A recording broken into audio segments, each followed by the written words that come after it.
This movement led to the arrests and imprisonment of tens of thousands of people leading the movement. These people were kept imprisoned until 1945. The Britishers' response to this was if India was to be granted independence that it could only occur after the war had ended.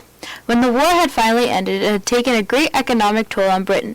England relied heavily on its colonies to restore the wealth lost during the war. However, Indians were determined to gain independence and had stopped buying British goods. This eventually made India a burden and not cost-effective for Britain, which had been profitable for Britain before. In response to this, Britain cut off India to prevent themselves from losing money. Moving on from societal impacts, let's talk about the economic impacts of the war. The aftermath of World War II left a devastating effect on the economic life in India.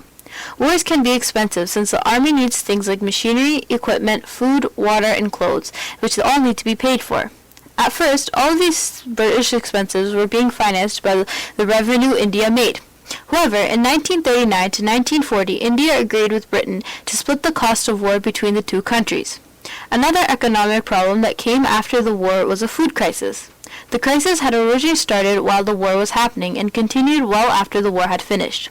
In 1946, there was a ration established of 12 ounces of grain per person, which was about 1,200 calories.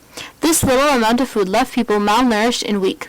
The harvests in 1946 and 1947 made the supply situation much worse as they were not as great as anticipated.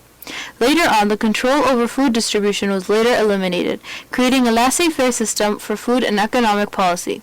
Along with the end of the war came lots of inflation as a result of financing the military expenditures. The overall price of cotton, clothing, and other consumer goods dramatically increased, which led to a higher overall cost of living in India. This can be shown by the Consumer Price Index going up from 244.1 in 1945 to 389.6 in 1948. In the years of 1951 to 1956, the Indian government tried to save the following economy.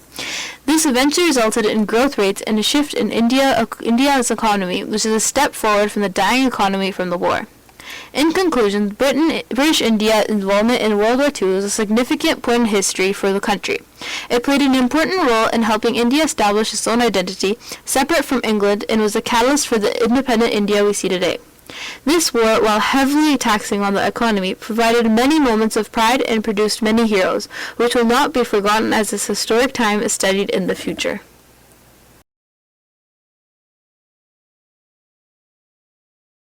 Created using Powtoon.